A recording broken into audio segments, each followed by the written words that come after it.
Welcome to Coach Bennett's podcast, where every run has a purpose, where kindness is hardcore, where this is about running, and this is not about running, where every starting line is a finish line in disguise, where rambling still gets you where you need to be, where pineapple will never ruin your pizza, and the sodas, adult and not adult kind, are always cold, and where there is room on the starting line for everybody. I'm Coach Bennett. Thank you for letting me be a part of your day. Let's get started.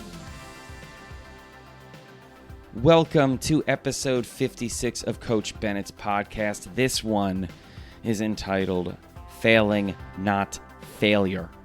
And this is straight up inspired by where I just was. I was in Eugene for the U.S. Olympic track and field trials. And I'll tell you what, I was surrounded by failing.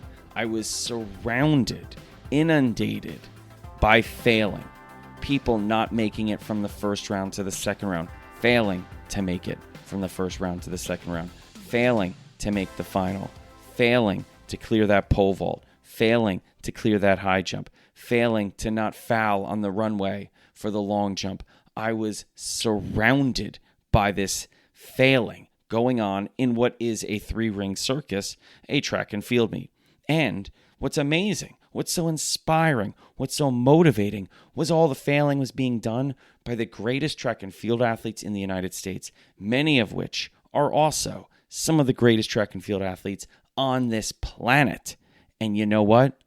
Failing in front of crowds, failing in front of fans, failing in front of family, failing in front of themselves. Here they are at the top of the mountain. There's only one more step to go. That's the Olympics. And guess what? They're knocking over hurdles. They're stumbling over the steeple barriers. They're coming up short down the last straightaway. They're making the move that, you know what, they thought was going to work out. And guess what? It didn't work out. Too much too soon. Too little too late. Failing everywhere. And I am wildly inspired because when you narrowly define failing, you get a narrowly defined failure. And this is the thing. I did not see failure. I saw failing. I did not see failure. I did not see failure one time. I did not see a failure one time. I may have seen athletes failing, but I sure as hell did not see an athlete that was a failure. Now, here's the thing, and this is important. This is not a woo-woo episode. I am motivated. I am fired up. I already told you I'm wildly inspired. But this is not some podcast where I'm going to come in and I'm going to say, you know, everything that happens is unicorns pooping out rainbows. No, poop is poop, man. Poop is poop. Poop smells like poop. It's poop. I'm not trying to redefine what crap is, okay? What I am trying to do is tell you that there is a difference between failing and failure. This podcast is about dealing with what you're going to experience. You are going to fail. You are going to experience failing. It's going to happen if you're setting yourself up to try to be better, if you're trying to take on goals that are a challenge, if you're trying to reach for something that is out of your grasp. I'll tell you what, on your way to success, on your way to getting better and improving, you are going to fail. Absolutely. That doesn't make you a failure. And if you don't believe me, perfect. This episode is for you. If you do believe me, great. This is backup. This is more of what you need, and you've already got some of it, but let's get some more. The best lessons are best learned over and over and over again and shared with as many people as you can. So that's what this is about. Failing, not failure. Because my goal is, again, how to navigate failure. We need help with that. How to learn from it, get better as a result of it, and understand that failing does not make you a failure. That's the goal, and it's going to be a good one. And I'll tell you what, I'm excited to get back to the Olympic trials. I'm heading back on Wednesday early afternoon. It'll start back up on Thursday early evening in Eugene and goes all the way through Sunday. And it's my favorite meet. I'm going to tell you a little bit about why it's my favorite meet. It's my favorite track and field meet, with apologies to great track and field meets like the Penn Relays, which I also love. But this one is all the drama. It's all the euphoria of breaking through. It's the devastation, the heartbreak of coming up short. There are more careers that are ended at this meet than careers that are extended at this meet. A lot of times we do ourselves a disservice in this sport by paying attention to the front of the race, by paying attention to those that are leading the field events, and not really paying attention, putting the spotlight on, and celebrating those athletes that are in 5th, 7th, 10th, those athletes that are struggling and potentially going to make it to the next round, or they're not going to make it to the next round. Because those athletes have put so much of their life on hold. They have made the sacrifices, and I think for this, the sacrifices you're making are worth it because I feel like you're getting more out of it than what you're giving up. But the point is, those athletes many times, this is it. This is the final time they're going to take a starting line at this level. They're not going to be pro athletes. This dream is now going to remain a dream. And that's what is so powerful. Every heat, every flight in this event, there are athletes that are putting themselves out there for maybe the final time, if the throw isn't far enough, if the time isn't fast enough. It's really moving and powerful, inspiring. It is a human experience. That's why I love it. Well, that and the fact that was my ultimate goal as a competitive runner. I knew I wasn't good enough to make the Olympics. I thought I was good enough to make the Olympic trials. I dedicated many years of my life to running a 1,500 meters fast enough so I could qualify and race at the Olympic trials, so I could get myself in that opening round and share a starting line with some of the best milers in the United States, in the hopes that I could compete well enough to maybe make it to the next round. Could I get from that first round to the semifinal? Now, I first had to make the meet, and I came really close, but I didn't run fast enough. So I never got to take the line at the Olympic trials. It remained a dream for me. So every time I'm at the trials and the 1,500 gets called to the starting line, a little part of me aches watching it, because there's still a part of me that is living that dream, or believes that they're still living the dream, and there's a possibility that maybe someday I'll make it, even though I'm not racing anymore. So every time the 1,500 meters gets called to the line at the Olympic trials, a little part of me still aches. And that's because there's still a little part of me that is in my early 20s, in my head, in my heart, in my soul, that is still chasing that dream. But it's going to remain a dream because I didn't get the time. So I love the fact that is still there inside me. Still hurting a little bit. I don't think that's a bad thing. It's, again, proof that for a large part of my life, I went after something. I had passion about something. I worked towards something. I didn't get there, but it was not a waste. It was not a worthless experience. It was a powerful one. So those are some of the reasons why I love the Olympic trials. Now, here's the thing. The Olympic trials, more so than maybe any other meet, if you're narrowly defining failure, has more failure than any other meet other than maybe the Olympics. Because really, what are we measuring success? If you were to ask someone on the street, what's success at the Olympic trials? They're going to say, making the Olympic team. Well, in every event, only 3 make it. At most, 3 make it. Which means everyone else, if you're narrowly defining it as making the Olympic team, as that success, and everything else is failure, well, I hate to break it to you. Basically, everyone's failing. So you can see how just the title of this episode makes sense if you just stop to think about it for more than a second. It's not failure to compete at the Olympic trials, no matter what happens at the Olympic trials. You've made it to basically the top of the mountain. I know the Olympics is everyone's goal that's at the Olympic trials, but I'll tell you what, not everyone's going to the Olympics. Even the people that have the best possible chance of going to the Olympics, guess what? Most of them are not going. Only 3 can go, tops in each event.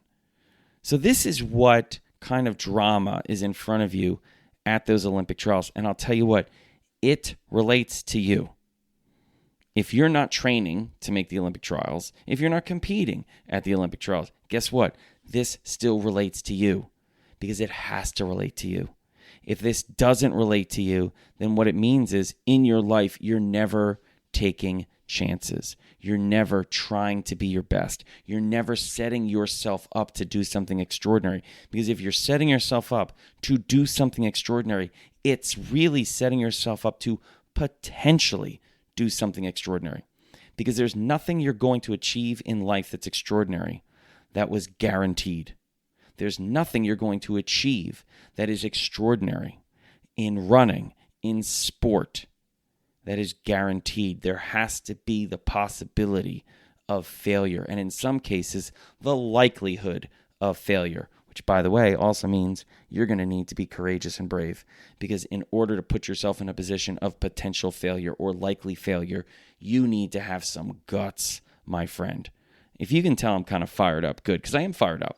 I'm going to give you a couple of examples that I saw at the Olympic trials of what I'm talking about when I'm saying the courage, the commitment, the bravery you need to do something extraordinary, meaning putting yourself in a position of likely failure. In the men's 1500, there were a number of collegiate athletes that were finishing long collegiate seasons, unlike the professionals who are not obligated to race as much as these collegiate athletes. Now, these collegiate athletes just had their NCAA championships 2 weeks ago. Long seasons dedicated to running well for their schools. They came to the trials sharp, fit, motivated, excited, young, vibrant, fired up, ready to rock and roll. And I'll tell you what, they didn't disappoint. There were a number of athletes that put themselves in the first round at the Olympic trials, not to totally nerd out, but I'm going to nerd out a little bit. There were 3 heats, and I believe it was top 6 in each heat automatically qualify for the next round, and then they take a few fastest times that were not in the top 6. So I think it was maybe 6 automatic qualifiers based on top 6 in each heat, followed by the 6 fastest times. I think that's what it was. Anyway, point is, there were a number of athletes that put themselves immediately up front or made moves later in the race, slightly aggressive moves, maybe too aggressive, but they realized if I don't put myself in this position, which is asking a lot, I'm tired, it's been a long season. Some of these older athletes maybe have a little bit more energy than me. They're fresher, they've raced more. Tactically, maybe they're more sound. Their strategy may be better. But the point is, I have to put myself in this precarious position where it may be more likely that I fail because it is also my one opportunity, chance, or strategy to succeed. I can hang out in the back, run a good race, maybe even run my fastest time, but I'm not going to ever be in position to move to the next round. I'm going to have to take a risk. I'm going to have to believe that this is going to work out, even though it's never worked out like this before. I'm trying to do something I've never done before. These are the different things that are happening in these early rounds. And if you're not inspired by it, well, then maybe you've never done anything that called for that, or it's been a while since you have. Or you don't know what to look for, which is probably the most likely. Because I think if you're listening to this podcast, you're probably someone that has goals. You're someone that takes on challenges, even if they are scary. I think if you're listening to this podcast, you are probably somebody who has some big-ass, kick-ass dreams. Awesome. But maybe you've never watched a track and field meet and really paid attention to what's going on. Don't worry, because guess what? The second half of trials was coming up, and there's some great events. But these are the things that I was watching, and I was paying attention to the middle of the pack and the back of the pack. I was watching those athletes that also maybe went out aggressively up front, and then you could see they don't have it, and they start drifting back. and you can see them trying to hold on, trying to fight, trying to maintain where they are in the pack as they drift back. And yes, the crowd's excited and they're cheering for what's going on up front, but so many times my eyes are following those athletes that are right on the cusp of either making it or not. Or those athletes that, you know what, it's not happening. The dream is over. I gravitate towards that because it's so utterly human. It's so utterly vulnerable. And that to me is inspiring. I think to be vulnerable like that on a stage is wildly inspiring. I'll tell you what, I'll give you another story.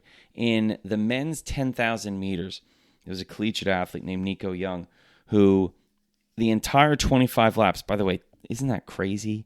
The 10,000 is 25 laps on the track. I mean, that's brutal. I mean, think about it. You're 10 laps in on a 400-meter track, and, you know, the lap counter says 15 to go. I know it's just basic math, but just try to put yourself in that position. I mean, that's just rough. So anyway, point is, college kid puts himself in the top 3 the entire time. I mean, I'm almost positive that every single lap of the 25 laps, he was in the top 3. He basically parked himself on the Olympic team and said, I'm going to be on this team from lap 1 through the finish line. I will always be on this Olympic team. I will fight off all comers. I don't care what happens with the pace, the moves, other people's strategy. Mine is very simple. I'm always on the team. And with 500 meters to go, the race really started to rock and roll, and he moved back to 3rd, and suddenly the 4th place runner was coming up on him, another great runner named Drew Hunter, and they start battling, and it looks like the momentum's with Drew, and Nico starts to grind. The arms start to drive. You can tell there's battery acid going through his veins. He is breathing fire. It is not anything other than pure struggle at this point. Another thing that I love about the trials, it reminds you how much we have in common. You see the athletes struggling. You see them battling. You see them dealing with the doubts in their head. You see them trying to remain excited and in it and not lose focus and cover moves and come back and hold on. And you realize this is what I do in my workouts. This is what I do in my races. This is what I do during my just day. You know, I battle, I struggle. And sometimes I win, and sometimes I lose. And sometimes it's a little bit of both. But you're seeing it out there on the track. Anyway, the last lap was just extraordinary. I'll have some links to some of these races for sure. But the point is, it was so inspiring to see somebody there that for an instant, not even an instant, I got to be honest, I thought he was going to get lit up. I thought Nico was going to go from 3rd to 4th. And end up in that spot where you're the first person, the closest person, the next person to the last person that's going to the Olympics. But he held on. He held on for those 500 meters, which must have seemed like an eternity. But those 500 meters he's been training for hundreds and hundreds of miles, thousands and thousands of kilometers. He's been training for that last 500 meters. Now, here's the thing. If he gets out-leaned at the end of those 500 meters, so at the finish line of the 10,000 meters, he gets out-leaned and is 4th. Well, his goal was to make the team. So you could say you just saw some failing going on. But how could you possibly equate that with failure? Not the same thing. Not the same thing. So, that's where I'm coming from, just to let you know as I'm talking about this stuff. So, like I said, if you notice, I seem a little bit like overly fired up. It's because I am. I'm so fired up. I can't wait to get back and watch some more track and field. It truly is. It's my favorite track meet. So let me break this down a couple different ways. I'm going to bring up a couple categories, and I'm going to talk to you about how you can experience failing in each of these categories. But do not equate it with failure. I've already talked to you a little about racing at the Olympic trials, but let me just talk about racing in general. I hear from dozens of you every single week about what you say is a failed race. a failure of a race, that you are a failure because of what happened in a race. And I get it. I understand what you're trying to say, but my response is usually the same, which is you have to remember that all of the weeks of training, all of the progression you made, all of the lessons you learned, all of the wisdom that you gained is still there. You need to remember that by the time you got to the starting line of that ultimate race, the one that you've been training for 8 weeks, 14 weeks, 20 weeks, whatever it is, you have had a string of successes. Yes, there have been failings along the way. There have been setbacks along the way, but you have only been taking steps forward as long as you've been learning from them, as long as you realize that even in the struggles, even in the setbacks, you have been moving forward. There has continued to be progression as you've become a better athlete and a better coach and a better teammate to yourself. That in fact, these struggles and these setbacks are not proof of going off path. They are proof that you are on the right path, because there will be struggles and there will be setbacks and there will be failings along the way if you're ever trying to do something better. If you are trying to improve, there will always be those things. So when it comes to racing, going forward, I usually tell everyone that's writing me that they feel like they're a failure, that they need to measure success in more ways than they are. They need to understand that there was never a guarantee for success on the other side of that starting line on race day. There was also never a guarantee of success on all those other starting lines. The starting lines that led to the easy runs and the fartlek runs and the tempo runs and the hill workouts and the long runs. There was never a guarantee of success. And in fact, along the way leading to the starting line on race day, they've experienced failings and they kept moving on, which is exactly what they need to do after a race day that does not check all the boxes they had on their "this is a success if" list. You didn't hit the time? Okay. You didn't make the distance? Okay. You weren't a great teammate to yourself the entire time? Okay. You made the wrong decisions out there tactically, strategically? Okay. Fine. Great. Okay. How do we learn from it? Because part of this, part of what you're doing, part of what you were attempting was always potentially going to end with you failing. That's where the butterflies come from, the lack of guarantees. No one's, well, I don't think anyone should be getting on a starting line and saying, this is a guaranteed yes on the time. This is a guaranteed, oh baby, yeah, on the distance. This is a guaranteed box check success on my goal. That's it. There are no guarantees. There just aren't. That's what makes this sport so exciting to be a part of and to watch. So when it comes to racing, remember, it's not about failure. It's about the potential for failing, which has to be there if you want that potential for success, if you want the potential for the extraordinary, if you want the potential for that dream, goal, challenge to be met and realized. You have to have the possibility, the potential, the chance, the opportunity to fail when you get on the starting line. The other thing is this exists for training. As I just kind of alluded to when I was talking about when you get on a starting line and cross it in a race, there are no guarantees on the other side. I said there are no guarantees on the other side of any starting line. It's the same thing with training. And I think that's a little bit easier for people to get used to. Although I will say this, it is one of the lessons early on when people are listening to some of the coaching that I give that is surprising to them because they've never been able to view failing in that way. They didn't look at it really just from a coach's perspective, and that's really all it is. It's not like some interesting perspective that I came up with. I sure didn't. It's just looking at what an athlete's doing, attempting as a coach.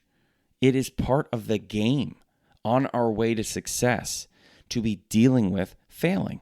It's like I said, it's part of the right path. It's proof we're heading in the right direction. It's the same thing with barriers, which, people come up to me and say, oh, I'm hitting a barrier. Suddenly, I started running and now suddenly I'm getting up to like 10K and it's just really hard. Like mentally it's difficult and I don't know what I'm doing wrong. And I'm like, you're not doing anything wrong. Like coming up to a barrier is proof that you're moving forward. Like this is exactly what we're looking for. Because I'll tell you what, when you started, the barrier wasn't at 10K. The barrier was getting to the starting line. And somehow you blew through that. And then the barrier was running consistently. You got through that. Then the barrier was running 5K. And then it was 8K. And now suddenly it's 10K. And that's okay. The difference is you just don't remember all of these barriers that were in your past, because when we start to get fit, we only look forward. We never look back. And I know from a coaching perspective, it's not the smartest thing in the world to tell your athlete to look back, because it, kills momentum and it's dangerous. You can't see where you're going. But guess what? Every once in a while, I'm going to give you the luxury of looking back, figuratively speaking, because you're going to see in your past a whole bunch of barriers that you are past, okay? And that's important, because from a coaching perspective, we see that because we're always looking in both directions. You, not so much. You've got your head pointed right ahead, forward, because that's where you want to go. I understand that.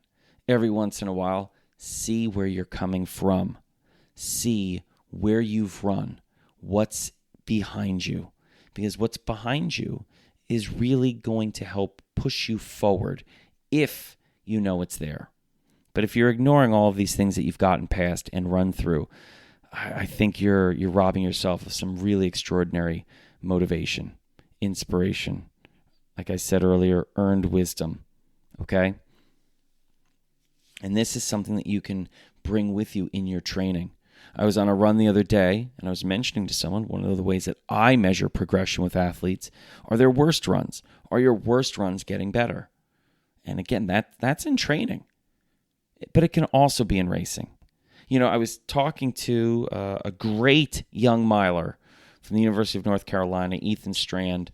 I went to UNC Chapel Hill, so I was super excited for him and his father and his brother and his family and the University of North Carolina for how well he ran. He made it all the way to the finals, and he ran 3:39 in the final. And I said, he was obviously bummed out because he wanted to run better than he did in the final. But I asked him, I said, this is your third race in 4 days where he ran, I believe, like 3:35 or 3:34, like twice, just wildly. He ran amazing to make it to the final. And I said, you just ran 3:39. What was your personal best at the end of last year? He said 3:39.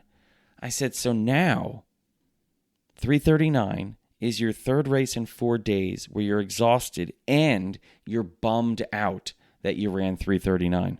In 1 year, you went from 3:39 being your perfect race to now being a letdown. That's progression. That's incredible progression. You're now running 3:39 on tired legs, and if that's not enough, you're bummed out by the time. That's extraordinary. You at your most tired, most fatigued is now better than you at your freshest, most ready to rock and roll just 1 year ago. This 2024 version of you would crush the 2023 version of you. Do not lose context. Do not stop every once in a while and look back to see how far you've come. Sometimes our failing is what shines a light on just how damn successful we really are. And that was a perfect example. Failing 3:39 was once success, which means this 3:39 is a pure, straight shot of success. It is failing that is absolutely 100% not failure. This kind of, I guess it's a mindset, I don't know. This kind of mindset is something that can bleed out of running too. You can have it be a part of your life, I mean, I feel like I say it a lot, but maybe you can't ever say it enough, which is this is about running and this is not about running. These are things that you should be bringing into your entire day. You should be bringing it into the rest of your life, not just between the starting line and the finish line of a run. It's the to-do list that you have in your life. It's the type of partner you are. It's the type of employee you are, the type of student you are. It's how dedicated are you to your studies, to the people in your life that matter. Are you getting better? And yes, there will be failing in all of those aspects of your life for the rest of your life, as long as you're trying to be the best version of you can be. That's just the reality of it. There's going to be failing. It doesn't mean you have to, be celebrating the fact that you're failing. All I'm doing is making sure you do not turn it into failure, because that's the problem. I have no problem with us talking about failing because it's real. It's there. I have no problem with talking about that was a crap race. That was a bad move. Tactics were stupid. But what I'm not going to do is lie and say something is an example of failure. There is a difference between failing and failure. And this podcast, I just felt was important right now because coming back to Portland from Eugene and the Olympic trials, I saw so many people that put themselves in the position to potentially fail, in the position to potentially come up short, in the position where maybe what they're trying to do is a reach, but they had to if they wanted to reach what they were reaching for, which means really, and this is going to depend on how you want to look at it, which is an interesting exercise. They had to put themselves, these athletes had to put themselves in the position to fail in order to be in the position to succeed. There were no guarantees that it was going to work out as a success or a failing. That's, again, where the courage and the guts and the bravery come in. And it's on full display at the Olympic trials. That's what I wanted to talk about today. I hope you enjoyed this episode. I know it's a little bit on the shorter side, actually, now that I'm looking at it. But guess what? I'll probably check it in again from the trials. And I hope you check in with the Olympic trials. I hope you check in if you're listening outside of the United States, which, by the way, I think the podcast has been streamed, downloaded in 165. It's 165 or 168 different countries around the world. So hopefully you're paying attention to some of the athletes, some of the sports in your own country where you have people trying to be their best in order to compete against the best. And I hope you understand that there's going to be failing there, but you're not going to see failure as long as they're trying their best. Because as long as these athletes are putting themselves in the position, as long as they're trying to succeed, they're also going to be putting themselves in the position to potentially fail. But that does not make them or what they're doing failures. It makes them badasses. And we can be badasses too. And I've got someone with us right now that's going to help us actually do that. Be badasses. The one, the only mindset coach extraordinaire, Coach Tammy of the Show Up Society is here with, yes, another Mindset Minute. So let me get out of the way and hand the baton off to Coach Tammy. Yo, failure is not a bad word. Failure, the way I define it, just means that you get a different result than the one that you were hoping for. But it doesn't mean anything bad about you. It actually means something great about you because you're out there trying. One thing Coach Bennett likes to make fun of me for saying all the time is that failure, the way I just defined it, is like the chocolate chips in a chocolate chip cookie recipe.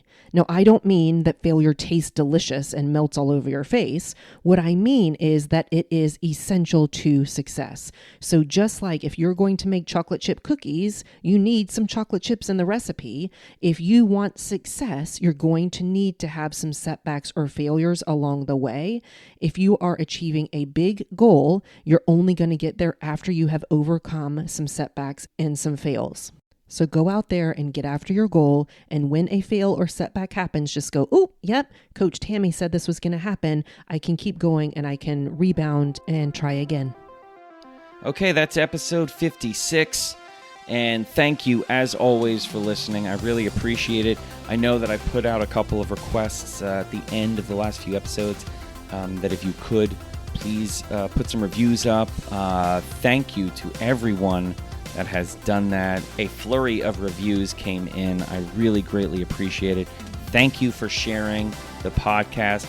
It was great to actually be in Eugene and bump into so many of you that are listening to the podcast or have done some of the runs with me.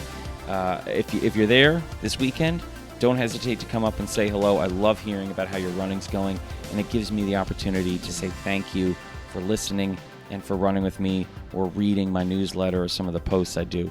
I really do appreciate it. So thank you to everyone, and until next time, take care of yourself, take care of each other, and I'll meet you on the next starting line. Thank you so much for listening to Coach Bennett's podcast today. And if you're not already following or subscribed to the podcast on whatever platform you're listening, well, I really wish you would because it helps a lot. Also, check out the show notes because you'll find a link to Coach Bennett's newsletter, as well as all the social media sites that I'm on. Places like Threads and Facebook and Instagram and Mastodon and YouTube, and even the artist formerly known as Twitter, whatever that dumpster fire is called today. You'll find a link to it because I'm on there. Thank you so much again for listening, and until next time, take care of yourself.